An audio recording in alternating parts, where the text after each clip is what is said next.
안녕하세요. 책 읽어주는 여자 에젤 강미경입니다. 행복한 5월 보내고 계신가요? 박효진 장로님의 하나님이 고치지 못할 사람은 없다라는 책 중에서 지난주에는 사형수 정호성이 보여준 아주 감동적인 사형 집행 현장을 함께 지켜보았는데요. 오늘은 좀 더 사형장 깊숙이 들어가서 역시 흉악한 범죄를 저질렀지만 예수 그리스도를 영접하고 하나님의 아들로 거듭난 두영이, 태호, 용수 이 세 사람의 사형 집행 현장을 조금 더 지켜보도록 하겠습니다. 부채꼴 모양으로 지어진 사형장. 말로만 듣던 그곳에 첫 발을 내딛는 순간의 느낌은 이루 표현할 수 없다.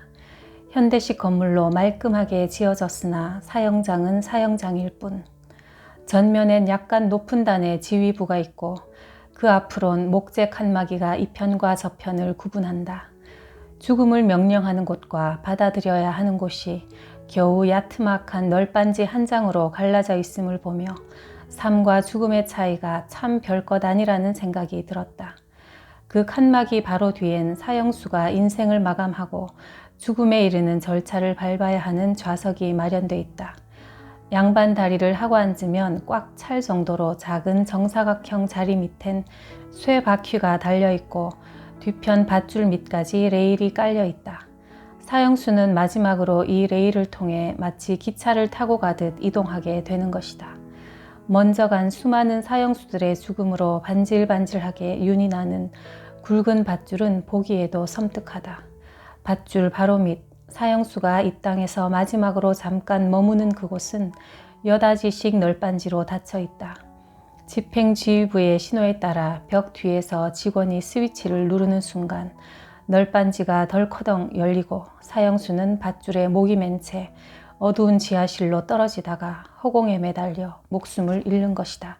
사형장으로 끌려오는 사형수들의 모습은 천태만상이다. 그들을 데리러 가는 직원들이 면회, 상담, 운동이라며 거짓으로 불러내지만 대부분 자기 최후가 다가온 것을 직감한다. 어떤 사형수는 난 안 가, 죽기 싫어 하고 울부짖으며 철창을 부여잡고 발버둥치기도 한다. 그렇다고 그냥 둘 수는 없는 일. 돌발적인 상황을 대비해 무술 유단자로 편성된 동행 직원들이 완력으로라도 그 손을 비틀어 양손에 수갑을 채우고 끌고 와서 법에 따라 집행해야 한다. 어떤 사형수는 감방에서부터 긴 복도를 거쳐 사형장 및 지하실을 통과한 후 다시 계단을 올라 사형장까지 이르는 먼 길을 하늘 한 번 쳐다보고 땅 한 번 내려다보고를 수없이 반복하며 오기도 한다. 양팔을 붙잡힌 채 긴 죽음의 길을 걸어오는 동안 눈물을 뚝뚝 흘리며 하염없이 어머니를 부르는 이도 있다. 어머니! 엄마! 그 외침은 듣는 이의 가슴을 쥐어뜯는다. 한 발 한 발 걸을 때마다 사형장 밧줄 밑에 더 가까워지기에 엉덩이를 뒤로 뺀 채 아기 걸음마 같은 보폭으로 발을 떼어놓는 모습은 차마 눈뜨고 볼 수 없다. 이런저런 이야기들을 많이 들어온 우리 신우 회원들은 최후의 복음 전도에 초점을 맞추었다. 나는 사형장 현장에서 중간 감독자로 근무명을 받아 자리를 떠날 수 없었기에 기독 신우 회원 중에서도 가장 믿음이 좋은 집사님 서너 분을 선발해 사형수 형제들을 데려오는 일을 맡겼다. 집사님들요, 형장까지 오는 길에 잠시도 쉬지 말고 기도해주고 찬송 불러주고 복음을 전해야 합니다. 조금만 그냥 둬도 공포에 사로잡혀서 마귀밥이 되고마니 한 발자국 뗄 때마다 사형수 귀에다 대고 할렐루야를 크게 외쳐주이소. 집사님들도 이런 경험은 처음이라 긴장하는 표정들이 역력했다. 사형장에서 지하로 통하는 계단을 내려가는 그들의 뒷모습을 찬찬히 바라보았다. 지금은 우리 직원들만 저 계단을 내려가지만 잠시 후면 두영이가 함께 올라와서 밧줄에 목이 메이겠구나 하는 생각이 들자 갑자기 속에서 뜨거운 아픔이 치밀어 올랐다. 두영이는 저지른 범죄가 끔찍하기 짝이 없고 사형수들 사이에서도 상당한 영향력을 발휘하는 거물이었지만 나를 통해 복음을 전해 듣고 예수 그리스도를 영접한 이후 하루가 다르게 변해갔다. 성경 읽고 기도하고 찬송하는 것이 일상이 됐다. 특히 하늘 가는 밝은 길이를 애창했는데 눈을 지그시 감고 노래하는 그의 모습을 바라보노라면 형언할 수 없는 감동이 전해지곤 했다. 주님께서 미리 예비하신 은혜를 쏟아부으신다는 느낌이 들 정도로 그는 하루가 다르게 믿음의 사람이 되갔다. 어디를 가든 그는 늘 성경을 가슴에 안고 다녔다. 그러다가 마주치는 후배들을 향해 한쪽 손을 높이 들고 야, 너도 죽을 준비해! 하고 외치면 상대방 사형수는 화들짝 놀라곤 했다. 형님요, 미쳤는겨? 재수없게 무슨 말을 그리하여? 아니야, 죽을 준비해야지. 정말로 잘 죽을 준비하고 살아야 해. 이처럼 돌변한 두영이를 우리는 최고수 전도사라 불렀다. 최고수란 사형수란 뜻이다. 그는 내 진정한 믿음의 형제였다. 그런 두영이가 첫 사형수로 나타날 시간이 임박하자 사형장 안엔 점점 긴박감이 감돌았다. 지하실로 떨어지는 널빤지의 작동시험이 반복 시행됐는데 적막한 사형장에 꽈당 꽈당 울리는 죽음의 신호음은 듣는 이의 심장마저 얼어붙게 했다. 신우회원 일행이 두영이를 데리러 간 지 20여 분이 지났다. 저벅 저벅 저벅 드디어 대여섯 명이 내딛는 발자국 소리가 지하실 계단을 타고 들려왔다. 할렐루야 할렐루야 할렐루야. 하나님을 찬양하라는 뜻의 할렐루야 소리가 아래로부터 들려왔다. 그 순간 참았던 뜨거움이 기어코 눈물이 되어 흘러내렸다. 하나님, 이 무서운 사형장에서 저렇게 찬양의 소리가 우렁차게 들린 적이 일찍이 있었습니까? 하나님, 오늘 저희에게 힘을 주십시오. 계단을 다 올라와 사형장 문을 들어서는 일행을 힐끗 바라보던 나는 의외의 광경에 어리둥절했다. 양옆에서 두영이의 팔짱을 끼고 함께 오는 교도관 집사님들의 얼굴은 마치 사형수인 양 얼어붙었고 입술도 꽉 다문 채 경직돼 있었다. 지금까지 들렸던 할렐루야는 곧 죽을 사형수가 외친 소리였다. 두영이는 복도에 줄지어 선 직원들 한 사람 한 사람과 마주칠 때마다 할렐루야로 인사하며 걸어오고 있었다. 나는 생각했다. 아, 두영이가 겁이 나는 모양이다. 그래서 죽음의 공포를 이겨보려고 저렇게 몸부림을 치나 보다. 생각이 여기에 미치자 더욱 그가 불쌍해졌다. 남의 손에 죽는 게 얼마나 힘들까. 차마 얼굴을 바로 쳐다볼 수 없었다. 어느새 내 앞까지 걸어온 그의 가슴과 발끝만 눈을 내리깐 채 간신히 내려다보며 서러움을 달랠 뿐이었다. 그가 신고 있는 운동화는 그날따라 왜 그리 눈부시도록 새하얗게 빛나던지. 두영이가 먼저 손을 내밀었다. 나는 서둘러 그 손을 맞잡았다. 무슨 말을 하긴 해야겠는데 막상 할 말이 떠오르지 않았다. 생떼 같은 생명 하나가 지금 내 눈앞에서 사라지려는 판에 무슨 말을 할 수 있으랴. 두영아, 잘 가, 먼저 가. 더듬거리며 내가 말했다. 예, 장로님, 저 먼저 갑니다. 천국에서 만납시다. 깜짝 놀랐다. 그 목소리가 얼마나 힘이 있던지. 아래만 내려다보고 있던 나는 그제야 눈을 들어 두영이를 똑바로 쳐다보았다. 오 주님, 그의 얼굴이 어쩌면 이렇게 변할 수 있을까요? 마주선 순간 나는 그의 전신에서 풍기는 강한 영적 기운에 흠칫 뒤로 물러서고 말았다. 이미 이 땅의 사람이 아닌 것처럼 밝디 밝은 얼굴과 온 몸에서 뿜어나오는 신비로운 분위기. 돌에 맞아 순교하기 직전 스데반 집사님의 얼굴이 천사같이 빛났다는 성경 말씀이 지금 내 눈앞에서 재현되는 듯했다. 잠시 후면 밧줄에 목이 메어 죽어야 하는 자기 처지를 누구보다 잘 알 텐데도 저토록 평안하고 확신에 찬 모습을 유지할 수 있다니. 고개를 돌려 길게 드리워진 밧줄을 흘낏 쳐다보는 그의 표정에 전혀 요동이 없었다. 옆에서 인도하는 직원의 손길을 따라 사형장 중앙으로 조용히 걸어가 자리에 앉을 때도 한치의 흐트러짐이 없었다. 잠깐 눈을 감고 묵도를 마친 두영이를 향해 소장이 먼저 집행 선고를 했다. 오늘 법무부 장관의 명령에 따라 유두영 씨의 사형을 집행합니다. 다소 떨리는 듯한 소장의 음성이 사형장의 정막을 깨트렸다. 두영이의 반응이 궁금했는지 모든 사람의 눈이 일제히 그를 향했다. 그는 앉은 자세 그대로 소장을 응시하며 네 라고 담담히 화답했다. 뒤이어 인정신문이 시작됐다. 유두영 씨가 맞습니까? 그렇습니다. 생년월일을 말해보세요. 1900모모년 모월 모일생입니다. 사형수 본인이 틀림없는지를 확인하는 문답이 이어진 후 소장이 두영이의 범죄 내용을 낭독하기 시작했다. 사형수 유두영은 수원시 모모구에서 피해자 누구누구를 그가 저질렀던 끔찍한 죄상을 요약해 읽어나가려는 순간 조용히 앉아있던 두영이가 수갑찬 두 손을 불쑥 치켜들었다. 소장님, 부탁이 있습니다. 사형수의 갑작스러운 발언에 놀란 표정들. 지금 읽으시는 그 죄를 제가 다 지었습니다. 인정합니다. 지휘부와 직원들은 그가 무슨 말을 하려는가 싶어 멀뚱멀뚱 바라보았다. 두영이는 단아한 자세를 흐트리지 않고 차근차근 말을 이었다. 그러나 그 죄는 제가 하나님을 모를 때 지었습니다. 제가 하나님을 조금만 더 일찍 알았더라면 절대 그런 죄를 짓지도 않았을 것이고 오늘 이처럼 사형장에 있을로 사라지지도 않을 겁니다. 그러나 저는 늦게나마 하나님을 믿었고 그분은 제 죄를 다 용서해 주셨습니다. 물론 제 손에 돌아가신 억울한 피해자와 유족들에겐 씻지 못할 죄를 지었지만 우리 하나님은 제 모든 죄를 심지어 기억도 하지 않겠다고 약속하셨습니다. 사형장 안이 숙연해졌다. 이제 예수님을 믿고 살다가 아버지 나라로 가게 됐는데 하나님이 다 용서하시고 기억도 하지 않으시는 그 더러운 죄를 다시 듣기 싫습니다. 용서받은 깨끗한 몸과 영혼 그대로 천국에 갈 수 있도록 제발 그 부끄러운 죄를 잃지 말아주시면 좋겠습니다. 공손하면서도 당당한 그의 말에 소장이 감동한 모양이었다. 자기 눈앞에서 일어나는 이 놀라운 모습에 충격을 받은 그의 두 눈에 순간적으로 물기가 비쳤다.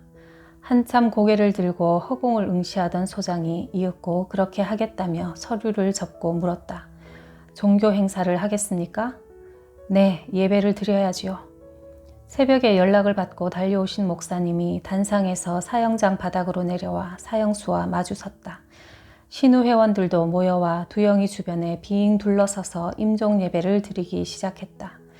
두영이가 요한복음 3장 16절을 암송하더니 목사님께 이 본문에 맞추어 설교해 달라고 부탁했다. 목사님이 설교를 시작하자 그는 지극히 평온한 모습으로 말씀에 아멘으로 화답했다. 예배가 끝나고 마지막 인사를 나누는 시간이 됐다. 맞잡은 손과 손들 사이로 숱한 교감이 전해지고 서로 격려하고 위로하는 시선들이 말없이 오갔다. 두영이의 기록을 검토하던 소장이 서류 한 장을 들고 질문했다. 여기 안구 기증서는 본인이 직접 작성한 것입니까? 네, 그렇습니다.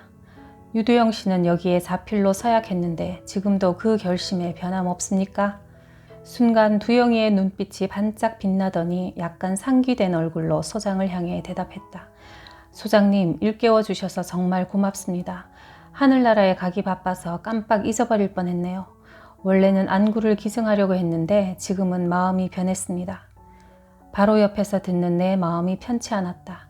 아이고, 그냥 기증하고 갈 것이지 마음이 변하긴 와 변하노 쯧쯧. 다 된 밥에 콧바뜨리는 격이 돼버리는 것 같아 안타까움을 금할 수 없었다. 그러나 그것은 성급한 기우였음이 곧 드러났다. 처음엔 안구를 기증하려고 했으나 이젠 안구뿐 아니라 제 몸에서 쓸 수 있는 모든 장기를 필요한 사람들에게 드리겠습니다. 제 시체도 의과대학에 기증하니 해부 실습용으로 사용해 주시기 바랍니다. 스스로 인간이기를 포기한 자이므로 인간이 사는 세상에 공존할 가치가 없어 극형을 선고한다는 판결을 받은 사형수. 세상이 볼 때 벌레보다 못한 살인범의 이 아름다운 선포 앞에서 자칭 자유인이자 무죄하다는 우리는 오히려 부끄러움을 느껴야 했다. 태연한 얼굴로 서 있는 사람도 덜어 있었지만 그들 역시 마음속에서 불붙는 양심의 가책을 느꼈으리라. 유언을 남기겠습니까? 눈자위가 더욱 붉어진 소장이 흐느끼는 듯한 음성으로 물었다. 예, 유언하겠습니다. 모든 이의 관심이 두영이의 마지막 말에 집중됐다. 사형수의 마지막 유언은 녹음도 하고 기록을 남겨놓아 가능한 한 그 뜻을 존중한다. 침묵을 깨고 그가 입을 열었다. 과연 이 사형수가 무슨 말을 최후로 남길 것인가? 소장님, 그리고 검사님, 제 마지막 부탁은 여기 계신 모든 분이 다 제가 믿는 예수님을 믿고 구원받으시는 것 하나뿐입니다. 모두의 표정이 충격으로 일렁였다. 집행 시간이 됐다. 직원들이 두영이의 팔을 끼고 뒷걸음질 쳐서 밧줄 밑으로 데려갔다. 얼굴은 흰 두건으로 덮였고 발목과 무릎과 팔꿈치는 포승에 묶였다. 그리고 굵은 밧줄이 목에 걸렸다. 대부분의 직원은 아예 몸을 뒤로 돌려 사형수의 마지막 모습을 보지 않으려 했다. 사람이 허공에 매달려 덜렁대는 모습을 보고 나면 오랫동안 그 잔상이 눈앞에 어른거려 애를 먹기 때문이다. 그러나 믿음 안에서 이 자리에 같이 한 신우 회원들은 그럴 수 없었다. 두건 속의 그는 우리가 보이지 않겠지만 우리는 밧줄을 사이에 두고 빙 둘러서서 두영이의 임종을 지켜보고 있었다. 처음 맞는 이런 자리에서 무슨 말을 어떻게 해야 할까? 나는 그저 연거푸 눈물만 훔쳐냈다. 우리끼리 맞잡은 손에 흥건히 땀이 배어났다. 그때였다. 하늘 가는 밝은 길이 내 앞에 있으니. 나직하면서도 힘있는 찬송가 소리가 사형장의 정막을 깨트렸다.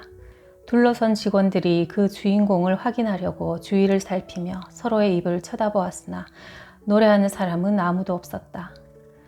하늘 영광 밝음이 어두운 그늘 헤치니.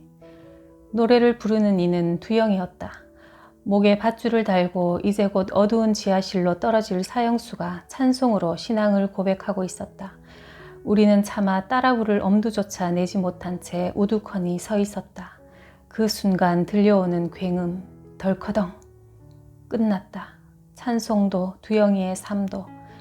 횡하니 뚫린 구멍으로 12월의 차가운 바람과 지하실의 음산한 공기가 휙 소용돌이치며 올라왔다.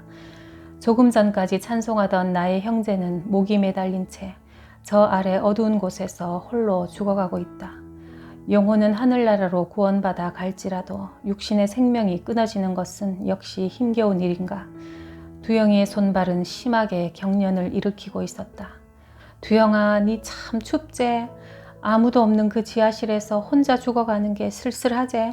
조금만 기다리래이. 내가 곧 내려갈게. 신우 회원 몇 사람과 함께 지하실 계단을 뛰어내려갔다.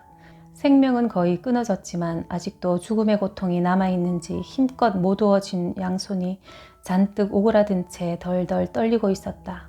나는 허공에 매달린 그의 손을 부여잡고 손가락을 하나하나 펴나갔다. 두영아, 천국에 편하게 가거래. 자, 손도 쭉 펴고. 한 손가락을 쓰다듬어 펴면 다른 손가락이 오므라들고 그 손가락을 펴면 앞에 손가락이 오그라들기를 몇 차례. 마침내 양손을 다 펴준 후 나는 내 손바닥을 두건 속으로 집어넣어 아직 따스한 온기가 남은 그의 뺨을 어루만져 보았다. 말랑말랑한 촉감이 여전히 살아있을 때와 같았다. 두영아. 그가 꼭 살아있는 것만 같아 이름을 불러보는데 생뚱맞게도 어릴 적 동생들과 골목길을 지나가며 어디까지 왔니? 전봇대 지나왔지 하고 놀던 생각이 났다. 두영아, 니는 어디까지 갔노? 은하수 지나고 있나? 천사들하고 같이 가나? 하늘나라 다 갔나? 20여 분이 지나자 생물학적으로도 두영이의 사망이 확인됐다. 의사의 검진과 검사의 확인이 끝난 후 그의 목을 올가맨 긴 밧줄이 내려지고 차디찬 시멘트 바닥 위에 시신이 뉘어졌다. 평소 그를 사랑했던 교도관 집사님 한 분이 북받치는 서러움을 참기 어려운 듯 털썩 주저앉더니 그를 끌어안고 통곡하기 시작했다. 하나님, 이 세상 사람들은 두영이를 용서할 수 없어서 이렇게 목매달아 죽였지만 주님께서는 십자가 사랑으로 이 목에 걸린 사망의 밧줄을 풀어주시니 감사합니다. 집사님은 그의 두건을 벗기고 그 뺨에 자기 뺨을 부비며 울부짖었다. 하나님, 어디 두영이만 사형수겠습니까? 이 세상 사람이 모두 다 사형수 아닙니까? 이제 우리가 예수님의 이름으로 사람들의 목에서 이 죽음의 밧줄을 풀어내게 하소서. 그의 유언에 따라 시신은 미리 연락받고 대기 중이던 강남 성모병원 의사들에게 인계됐다. 그는 그렇게 우리 곁을 떠나갔다. 그가 매달리고 뉘어있던 어두컴컴한 사형장 지하실. 비록 목숨이 끊어진 그였지만 시신마저 떠나버린 후에 그 공간은 어찌나 을신연스럽고 허전하던지 나는 그제야 목 놓아 두영이의 이름을 불러보았다. 두영아! 두영아! 애통해하는 내 영혼에 갑자기 아주 밝은 빛 한 줄기가 꿰뚫고 들어왔다. 하나님, 제가 지금 무슨 생각을 하고 있습니까? 제가 이토록 믿음이 없었네요. 입으론 늘 예수 믿어 누리는 영생을 말해왔으면서 구원의 소망과 기쁨을 외쳐왔으면서 지금 이 순간 저는 정말 바보 같은 생각에 빠져서 하나님의 영광을 조금도 바라보지 못하고 있군요. 두영이는 영광의 나라로 입성하는 하나님의 아들입니다. 모든 죄를 용서받고 당당히 천국 백성이 된 승리자입니다. 저는 이제 그를 위해 슬퍼하지 않겠습니다. 오히려 이 땅에 남은 우리의 죄로 인해 울며 간구하겠습니다. 하나님이 보시기에 과연 누가 죽은 자이며 누가 산 자일까? 두영이는 죽지 않았다. 그는 그야말로 멋지게 살아있는 생명의 화신이다.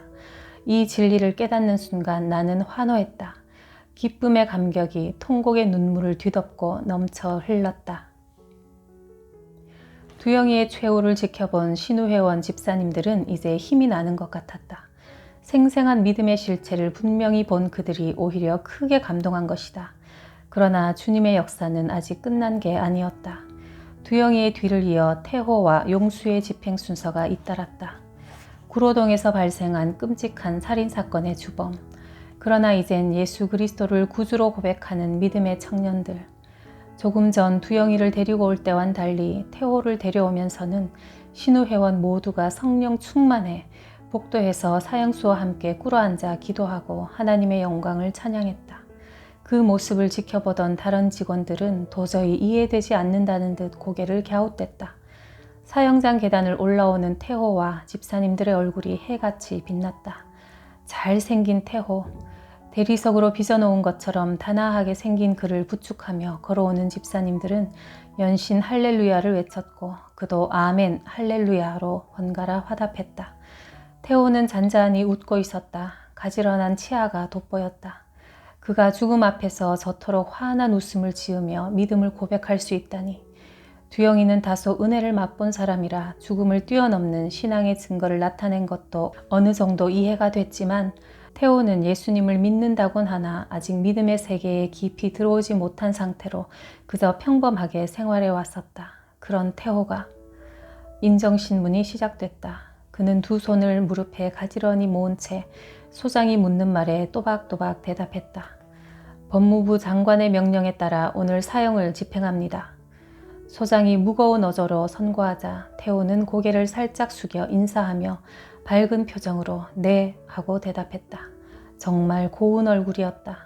어떤 명배우도 저 표정을 만들어내진 못하리라. 임종 예배를 드리고 작별 인사를 나누었다. 이제 태호도 떠날 시간이다. 그는 마지막으로 유언을 남겼다.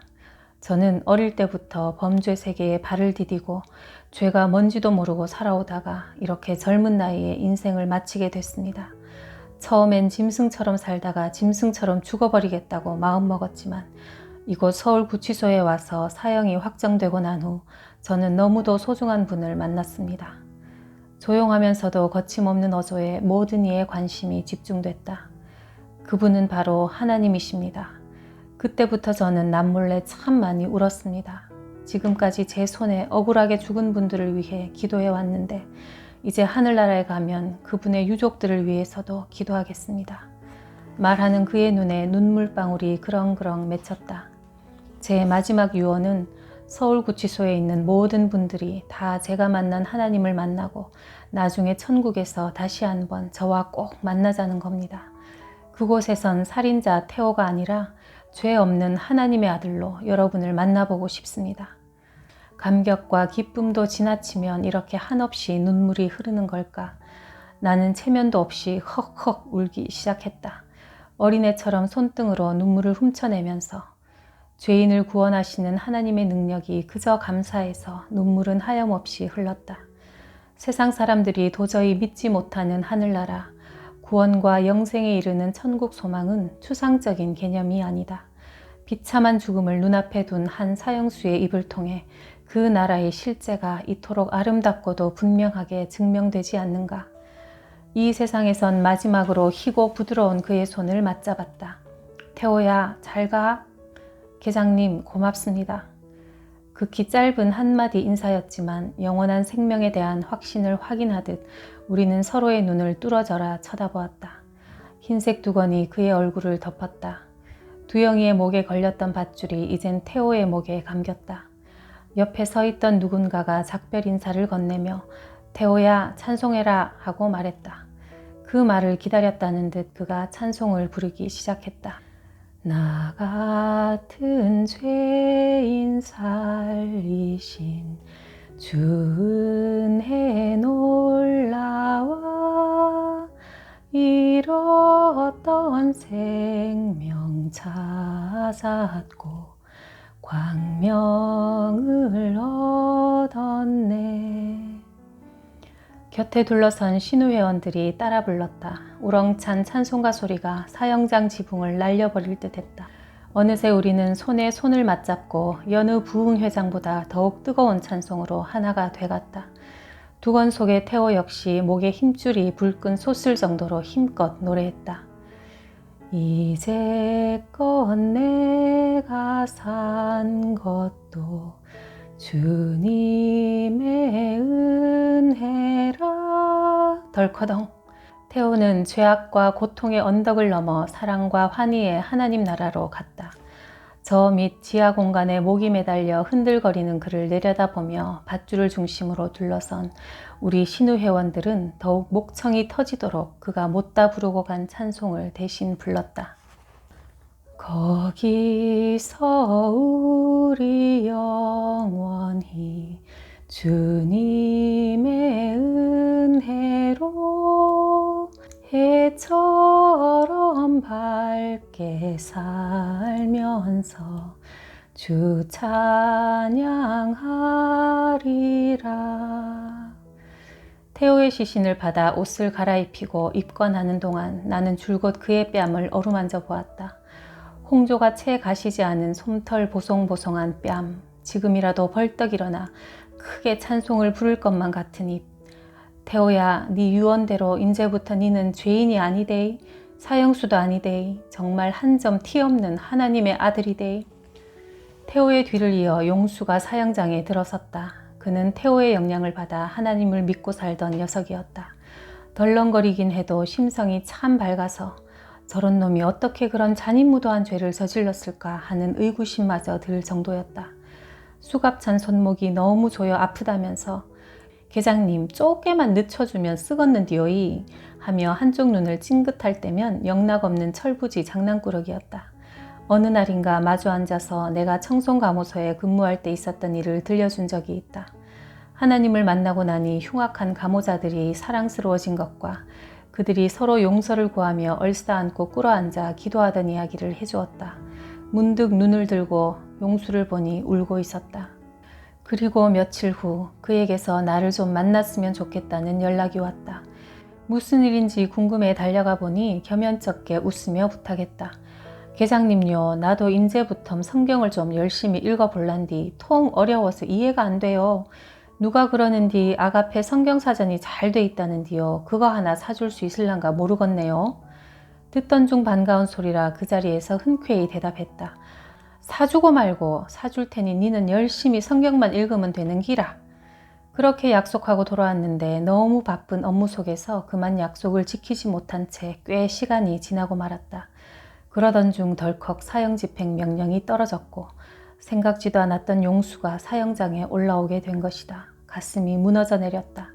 그렇게 원하던 책을 진작 사다 줄 것을. 용수가 사형장 안으로 들어오는 게 보였다. 동행한 집사님들의 기도와 격려가 얼마나 뜨거웠던지 그의 얼굴은 이미 벌겋게 상기돼 있었다. 나중에 들은 이야기지만 사형장 지하실 입구에서 용수와 신우 회원들이 꿇어앉아 함께 기도하는 모습을 본 다른 교도관들은 큰 충격을 받았다고 한다.